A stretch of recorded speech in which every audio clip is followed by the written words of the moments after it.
যে সমস্ত বেকার চাকরির জন্য হন্য হয়ে ঘুরে বেড়াচ্ছ তাদের জন্য আজকে একটা সুন্দর ভিডিও নিয়ে এসেছি।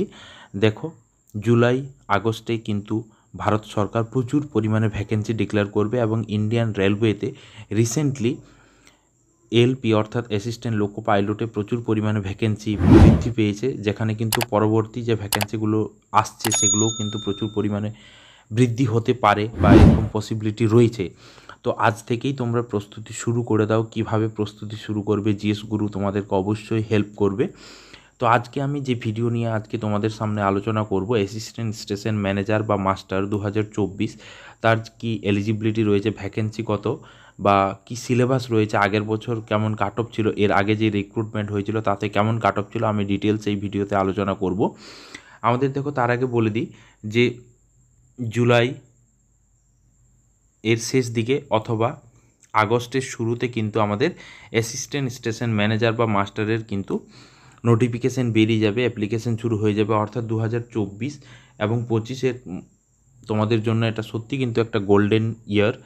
তো আজকের এই ভিডিওর শেষ পর্যন্ত দেখার চেষ্টা করো। এখানে থাকবে অ্যাসিস্ট্যান্ট স্টেশন ম্যানেজার বা মাস্টার সম্পর্কে ডিটেলস আলোচনা। তো পরবর্তী ভিডিও থাকবে আমাদের গ্রুপ ডিকে কেন্দ্র করে, নন টেকনিক্যাল পোস্টের যে গ্রুপ ডিকে কেন্দ্র করে। তো সেই ভিডিও পাওয়ার জন্য অবশ্যই চ্যানেল সাবস্ক্রাইব করে নেবে এবং ভিডিও ভালো লাগলে লাইক করবে, শেয়ার করবে, কমেন্ট করবে। তো দেখো, এইখানে যে আপকামিং যে অ্যাসিস্ট্যান্ট স্টেশন ম্যানেজার বা মাস্টারের ভ্যাকেন্সি বেরোবে আগস্টে বা জুলাইয়ের শেষ দিকে, তাতে আমাদের মোটামুটিভাবে শূন্যপদ রয়েছে এক্সপেক্টেড 6865টা সারা দেশ জুড়ে। এবং সেখানে আমাদের যে জোনগুলো রয়েছে সেই জোন অনুযায়ী এবং ক্যাটাগরি অনুযায়ী আলাদা আলাদা ভ্যাকেন্সি থাকবে এবং এটা একটা এক্সপেক্টেড ভ্যাকেন্সি। এখানে কিন্তু বাড়তেও পারে আবার কমতেও পারে, ঠিক আছে। তো তার জন্য কোয়ালিফিকেশান যেটা লাগবে আমাদের গ্র্যাজুয়েট, যে কোনো ভারতীয় যে কোনো স্বীকৃত বিশ্ববিদ্যালয় থেকে কিন্তু গ্র্যাজুয়েট হলেই তারা কিন্তু আবেদন করতে পারবে। এবং দেখো, এখানে কিন্তু কম্পিটিশান অনেক হাই, যেহেতু গ্র্যাজুয়েট লেভেলের একটা পোস্ট, সেখানে কিন্তু অনেক স্যালারি বেশি রয়েছে। এবং এজ পার 7th পে কমিশন, কিছুদিন পরে 8ম পে কমিশন লাগু হয়ে যাবে, তোমাদের কিন্তু বেতন অনেক বেশি বৃদ্ধি হয়ে যাবে।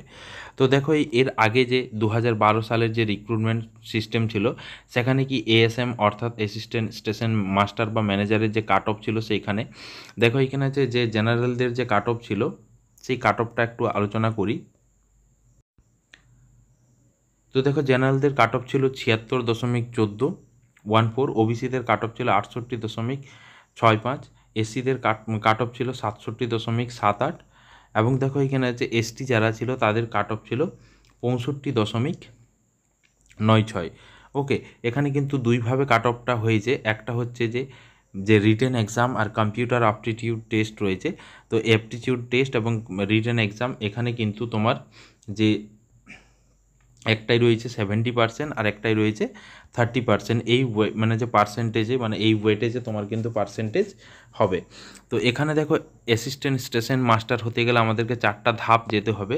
তো প্রথম ধাপটা রয়েছে কম্পিউটার বেসড টেস্ট CBT 1, তারপরে রয়েছে CBT 2, তারপর রয়েছে কম্পিউটার বেসড অ্যাপটিটিউড টেস্ট বা টাইপিং টেস্ট, আরেকটা হচ্ছে স্কিল মানে যে টাইপিং স্কিল টেস্ট, আরেকটা হচ্ছে documents verification and or medical examination.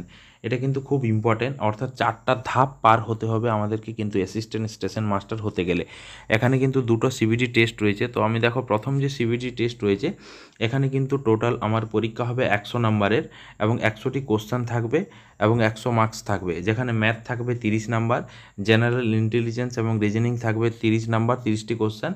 R CA অর্থাৎ মানে যে কারেন্ট অ্যাফেয়ার্স বেসকে কেন্দ্র করে জেনারেল নলেজ থাকবে 40 নাম্বার, 40টি কোশ্চেনে 40 নাম্বার, অর্থাৎ টোটাল 100 নাম্বারের পরীক্ষা হবে। এবং এটা কিন্তু কোয়ালিফাইং নেচার, ঠিক আছে, কোয়ালিফাইং। তো 2023 সালের নিয়ম অনুযায়ী যেটা ছিল, জেনারেল পেতে হবে CBT 1-এ 40%, ওবিসিদের 30%, এসসিদের 30%, এসটি মানে যে এসটিদের মানে 25%, অর্থাৎ 40 নাম্বার, 30 নাম্বার এবং 25 নাম্বার, এগুলো পেলে কিন্তু তোমরা CBT 2 এর জন্য এলিজিবেল। এবার দেখো, CBT 2-এ কী সিলেবাস রয়েছে।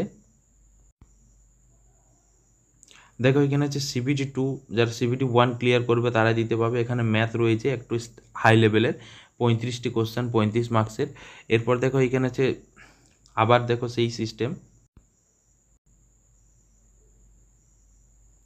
এখানে কিন্তু জেনারেল ইন্টেলিজেন্স এবং রিজনিং রয়েছে 35 নাম্বার 35টি কোশ্চেন, এবং general awareness on current affairs এখানে কিন্তু 50 নাম্বারে 50টি কোশ্চেন, অর্থাৎ টোটাল 120 নাম্বারের পরীক্ষা হবে।